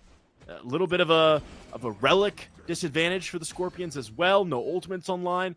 And just the mere presence of a few members of the Valkyries is going to convince the Scorpions to step off and head back to base. Great work from Aquarius there. His presence alone just bought the Valkyries enough time for Wowy and Sam to get back into position and just threaten around that Fury. Scorpions weren't healthy enough to take the fight and force it down. Definitely couldn't just afford to just start taking damage from the Fury in front of them. Instead, they have to walk away. Well, this one. A skirmish here. But I've realized something during that whole little talk of yours, Dimes. I want you to look over the relics of the Valkyries. And do you happen to notice something missing? From the Valkyries. Man, you know I'm not smart enough for this. Something missing. Something missing. Something missing. We have no Phantom Shell. Oh, you're so right. Who is getting out of the River's Rebuke from this draft? Crimson? Aquarius. Aquarius. who And that's if last time Crimson jumped is into it. lucky enough. I mean, I see what you're saying. Wowy, right? It's got a single dash, no leap. Gamma, dash, no leap. Crimson needs a wall. Sam, you Wowy guessed had to it. burn Dash, beads. no leap. On You tell River's me, man. Rebuke, You're the chair too. he had to burn beads on River's Rebuke because they don't have a Phantom Shell to just get him out of there. If there is a significant problem in this game for the Valkyries, I would expect it to come from Geno. When you start looking around these objective fights, around these jungle corridors, this River's Rebuke is such a powerful tool. It's so good at just cutting off retreat paths and forcing the other team to face yours. If you're doing that to a backliner, if you're doing that to Wowy, or hell, even Sam, it's not a great look for that particular member of the Valkyries. They don't actually have any wings to fly on. They're going to be stuck in those walls. So, positioning, absolutely critical for the Valkyries, and making sure they're not being caught unaware at this River's Rebuke. Even around these beacons, it becomes a potential problem. If you throw it up while you're staying on the beacon, where are the Valkyries going to go? Absolutely nowhere. The Scorpions have all the power in the world to simply force the Valkyries into a bad fight. And if they recognize that, if they recognize the utter lack of a Phantom Shell to get the Valkyries out of dodge, they can do a lot with that momentum. They can turn so many situations in their favor. Aquarius isn't going to be the target for it, I guarantee you. Oh man, Aquarius is just face tanking 4 members of the Scorpions successfully. He doesn't care. About to add Geno locked in here. Off the mark there, Crimson with the unstable vortex. Does allow GuyJ and Bayroneri to secure the Pyromancer, though. No one picks up the runic bomb, curiously. And Sam moving in here. Onto the support. Here's the River's Rebuke, locking in a couple members of the Valkyries who are just stuck. Can't get out with that Phantom Shell. Guy takes out 1. Gamma goes down. Aquarius pushing out 3, allowing the rest of the squad to regroup. Great work there from the solo laner. Aegis Beads allows Wowy to get out of danger. Crimson with a portal through the wall. It's going to be enough. GuyJ takes out Wowy. Crimson over the wall, though. And just too far away. No follow-up. Sam putting out damage. Sam finds 1. Could find a second. Lifesteal on the way. Triple kill for GuyJ. Crimson doing what he can to at least sink some damage into the legs of the Scorpions, but is forced out. What auto attacks, what damage coming out here from the Chernobog at 24 minutes. Pyromancer heads the way of the Scorpions. Gold Fury, not soon to follow. Instead of full back, maybe a group up here. Fire Giant on the right side of the map. A little bit low on those frontliners. Didn't want to risk trying to tank up that Gold Fury. Never know where Crimson might come from. Sure, he ulted in the fight, but it's right back up now. I'll be taking those 50-50s. Could just be a team wipe for you if you're not careful. Scorpions elect instead. Reset. Prepare for a Fire Giant. They're still lagging slightly behind in gold. These objective fights look great for them. They are doing fantastic work at collapsing and, more importantly, splitting up the Valkyries. And they're actually just going to start up the Fire Giant. Look how fast it's shredding. Yeah, why not? When you have RelentlessOne, Migiiiiii, and GuyJ, it's a lot of shred on the table. Geno is here. For Geno. Gamma around the corner as well. Bayroneri completely invisible, slamming down Aquarius, who's forced into the ultimate early. Grabbing that shield, trying to knock off some of the damage. Scorpions are sitting his way. At the very least, the Scorpions forced to drop the Fire Giant there. So Aquarius doing his job as a frontliner. Same for Soccer, trying to throw some damage the way of the Marching Titans. This is a point of contention here for these two squads, but a couple ultimates down, Aquarius and Gamma. No ultimates, Scorpions. Blue Diamonds lit up across the board. Relic's looking a little bit weak for both of these squads, but Valkyries certainly on the back end of Relic help. Scorpions have advantage for at least a minute or two. Order Titan is alive. Scorpion's going to be able to push that one forward, but dang, RelentlessOne finally takes some damage. Oh, Sam along the back line, immediately onto Bayroneri, who has to leap out of danger. Up into the bat out of hell, though. 2 bats ripping through again, and it's proved disastrous both times we've seen it. Crimson with the go button, though. Finding 1. Love to keep running forward here. Crimson with the portal. Unstable Vortex off the mark there. Migiiiiii able to leap out of danger. This one is falling. It's a trade out for Sam, and now GuyJ down to the auto attacks from Crimson, who is just running across the map. using these portals for mobility. Takes out 2. Sam once again trading his life. 2, 6, and 4 for this jungle Pele. Crimson's not done though. Ooh, just so barely. That's Doesn't so find dirty. Migiiiiii, but does find the speed buff. You know, Migiiiii's screaming in comms. Yeah, I mean, that's full tilt if that's me getting that taken away. So far, Valkyries cleaning things up a little bit here. Sam, still not on board. Shred is slow. Keep an eye on Geno, keep an eye on Migiiiiii. They're both in the area. Potentially contest this.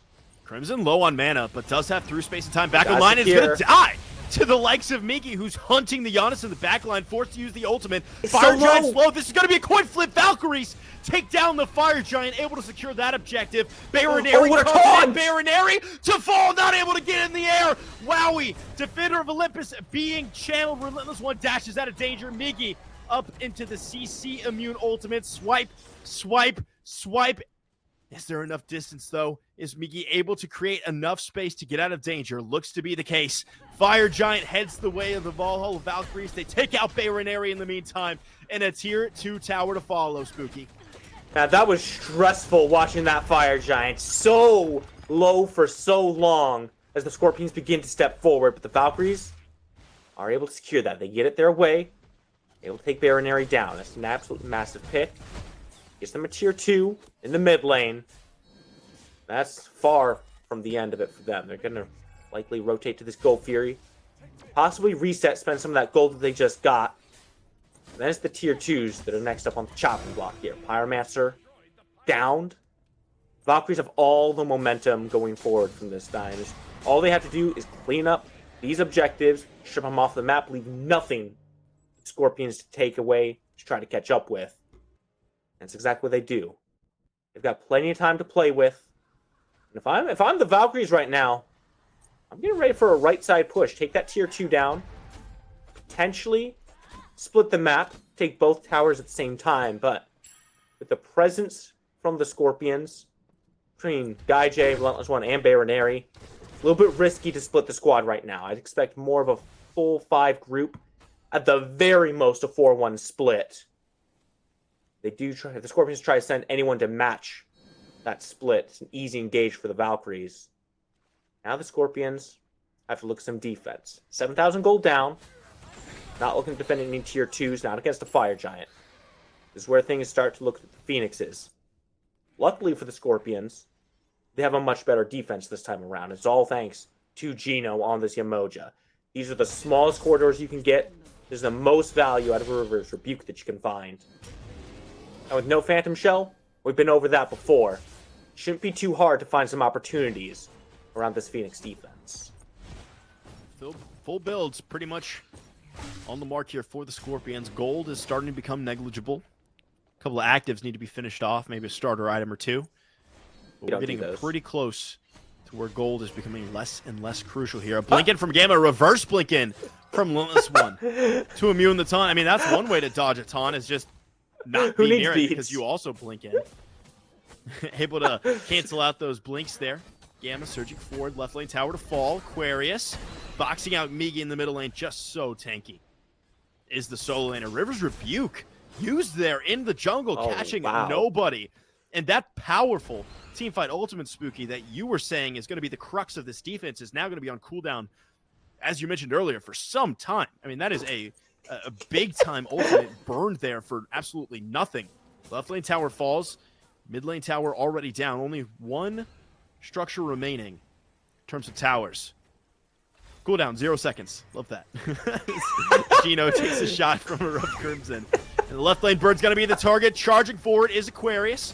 Forced into the wall is GuyJ. Immediately back as well. Sam diving deep, allowing the rest of the squad to put shots into the Firebird. Sam being channeled here. Defender of Olympus crushing down onto the solo laner, who dashes away successfully. No ultimates online here for the Valkyries. It's going to be straight kit from now on out. Aquarius locking down GuyJ, allowing Wowy to throw auto attacks into Camazotz. Goes Bayroneri with the ultimate up into the bat out of hell. And I mean, there's not going to be enough space in the world to keep Bayroneri alive here. Maybe I spoke. He's alive! As Migiiiiii and RelentlessOne play Space Creator and allow the crucial mid laner to escape back to base. He's alive. How much more can he do? Valkyries very low. Crimson needs to get out. Does get through the portal. Oh, he's blocked off. Has to burn the beads. Ooh, get away big from that time one. Riptide there, stripping away the relic off of the mid laner. A double up and down from Aquarius, knocking up 2 members of the Scorpions. No. Back online. The Rivs are out, but doesn't catch anyone once again. World Tree doesn't find Crimson. You gotta take down the Janus, who channels the through space in time, doesn't find value. Aquarius finds one. RelentlessOne turns it around onto the mid laner. Migiiiii up into the air. Cooldowns are coming back online. This fight has lasted for so long. It's drawn out. Wowy finds Geno. In the meantime, it's Migiiiii and RelentlessOne. GuyJ's back in the fray as well. Defender of Olympus once again being channeled. It's a 3v3 as Sam for Soccer makes his way back from base. RelentlessOne dies for nothing. Spooky, as it's going to be GuyJ and Migiiiii to defend this middle lane Phoenix. His health bars are low on the tanks, though. It's going to be tough for them to step forward. They have to wait for the minions. I say that, but here comes Aquarius. Aquarius back into the fray. Migiiiii full HP. Same thing goes for GuyJ. Middle lane Phoenix down to the might of Wowy. It's exactly who you want on the Phoenix Siege. 2 Phoenixes down here for the Scorpion Spooky. Only 2 objectives between the Valkyries and the Titan. Make it 3 as one of those comes back online in the form of the Fire Giant. Such a long fight. And 2 whiffed ultimates from Geno is absolutely disastrous for the defense from the Scorpions. Now look at those staggered respawn timers. Geno's coming up, but RelentlessOne's still dead for 10 more seconds. Gives the Valkyries plenty of time to burn this Fire Giant down. Scorpions are coming in. I don't think they can get here fast enough. There's just no way past these Valkyries. They have ascended. They've taken flight. With over 12k gold lead. This is a tough one to fight back into. The Scorpions, for my money, don't have quite a potent enough venom to bring these guys back down to the ground. Fire Giant around all 5. Enhanced Fire Giant, mind you. It's going to be all too easy to burn through this last tier 2 if the Valkyries even want to take that last tower down. We've seen them just bypass it entirely previously. I believe they have right now. It's all too easy to simply walk into the base and end the game. Titans aren't going to be unleashed anytime soon. So you don't have to worry about Titans simply walking out on you. Grouping on the right side.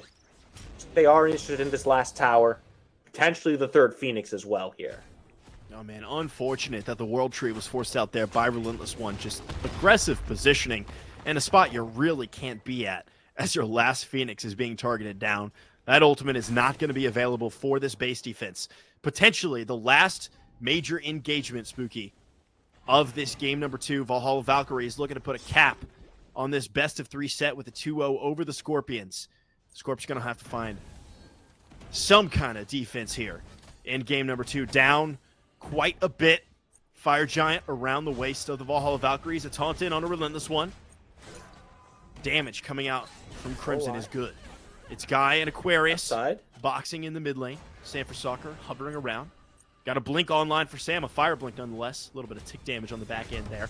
Whoa, what a shot! Wow! Bayroneri and RelentlessOne delete Crimson, who's just hovering around. Why not? Migiiiii into the fray as well. RelentlessOne going on a Wowy. Finds a 2-man wild hunt. GuyJ taking out the ADC, and it's just it is a straight up violent confrontation. Migiiiii finds another Aquarius. It's just Aquarius out the jungler, but it's just Aquarius, but also it's a bunch of low members here. Oh, he's going for the end! Scorpions. Why not the fire minions pouring into the base, distracting is Aquarius, who's on it too and can certainly take this fight. Meanwhile, a member of the Scorpion back to defend. Smart play there from Aquarius, allowing fire minions to burn into the base. And look who's wrapping around. It's Guy. Aquarius, you can run away. But for how long? Fire Giant stripped from 4, and it all starts with Crimson getting caught out on the right-hand side. He can run away, and he can run away for a very long time, it seems. Crimson will be coming back up about 3 seconds, but 10 more until he gets some help. Teleport comes out from Aquarius back to the Phoenix. Can't stop that one. So, Scorpions get a 4-for-1. Do a lot of work. But let's look at the damages, right? Let's look at what actually happened there. Right side bird goes down to the siege. left side bird also falls back to the fire minions during that entire fight. And Scorpions were able to take a tier 2 tower off the board. All said and done, not really the worst thing that could have happened to the Valkyries there. Aquarius buys so much time that GuyJ can't really push forward any further. The minions are too busy trying to smack Aquarius around alongside the rest of the Scorpions.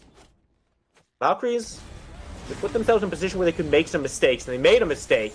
Now they're making another one with Crimson already half. Once again, the waves don't find a dang thing, but Crimson falling low, able to find a wonderful porter, and question mark takes out Bayroneri as Migiiiiii finds Wowy, puts him in the grayscale for the next minute or so. Crimson able to stay alive. Aquarius? What a big time play. GuyJ falling low, Aquarius slamming away. GuyJ alive for just a moment with the shield out of Geno. The Rend takes out the ADC. Migiiiiii jumps over the unstable vortex. Crimson to fall. Crimson lives. Crimson falls to RelentlessOne. Migiiiiii, with some healing out of the vampire bats, is going to stay alive for just a little bit longer. Wait, Aquarius the base? do The not base? have the juice. The base! Sam for soccer! The back door! Valhalla Valkyries find a 2-0. Sam loops around and takes out the Titan. Man, you know, that entire time I was looking at it, I was thinking, how is it just Aquarius and Gamma here? I look over, Sam hasn't died. I'm like, well, where is this guy? Look down, sure enough, burning that Titan down. It doesn't matter if you win the fights or not at that point. You've got all 3 Phoenixes down. You've got fire minions pouring down. All you have to do is waste their time. The Valkyries, you can see they waste time better than anyone. Aquarius walks in, just buys all the time in the world after the first wipe for his team to respawn. And after seeing how well that went, it seems like the comps were just, hey guys, you see what I just did there? I'm going to do it again. Go end the game. You're disappointed. You're upset. No, I'm still in a state of shock. It's not You're in disappointing, shock. Spooky. I was just so focused on that team fight. I was so focused on the ins and outs. I was so focused on Crimson escaping with just a tick of HP. I don't even notice Sam wrap around. Fully admit, I mean, that was an absolute shock to my system. And Valhalla Valkyries, I mean, I was kind of percolating in the back of my mind, like, the Valkyries cannot find a clean fight. You know, they cannot find a clean fight into an end here. Like, are we going to see a drop ship? You know, are we going to see the Janus ultimate all the way into the base and find the end? Are we going to see are we going to see some kind of trick play, right? And lo and behold, Sam doesn't even need to find right like there. a sneaky backdoor, just simply waltzes down the lane while the rest of the squad is fighting in mid lane. That's all it takes. And wins the Valhalla Valkyries, finding a 2-0 over the Scorpions. And I want to shout out the Scorpions because that was far from clean from the Valkyries. I mean, Absolutely. Wonderful games, 2 games, 2 great defenses out of the Scorpions. And that second game, I mean, it was on a precipice. Like, we were looking at maybe a turnaround. Valhalla Valkyries find one more spill, and all of a sudden the Scorpions maybe looking at turning the favor. I mean, I hate to say it like this, but if I honestly truly think if Geno doesn't have 2 whiffed ults in a single siege, probably goes a lot better for them. They're probably able to defend a lot easier, probably get some more kills there, probably don't lose 2 Phoenixes. Maybe that's the start of the turnaround for them. We already saw how well they can play around those Phoenixes on their own. Just felt like they were a little bit jittery. Didn't quite have the same early game vibes as they did in game 1. And things started to feel like they were slipping away from the Scorpions a little bit faster than they did the first time around. RelentlessOne wasn't really able to find a whole lot of value on that Ratatoskr. I don't think Bayroneri had quite a good of a game on that Morrigan as he did just on the Chernobog itself. Saw some great ultimates, make no mistake. Sure. But just the base kit of the Morrigan, I feel, didn't bring enough to the Scorpions draft to counter everything that the Valkyries were throwing at them.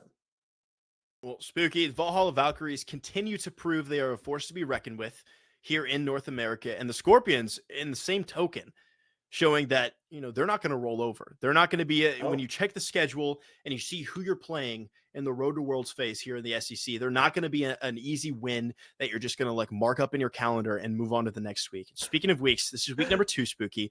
Still plenty of weeks in the book here for the Road to Worlds. And remember, sure, SEC important throughout the year, right? It's great experience. You got some gems on the table, right?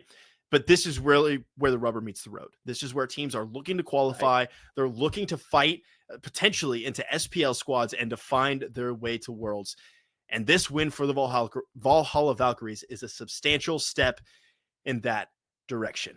We got week 3 coming at you next week. That's going to round us out here for the Smite Challenger Circuit, week number 2. And what a shock and all way to end it, Spooky, with the Valhalla Valkyries taking a surprise 2-0 victory over the Aaru Scorpions. For myself, for Spooky, for our wonderful spectator Rosie, and our fantastic producer Printers, thank you so much for joining us. We will see you next time.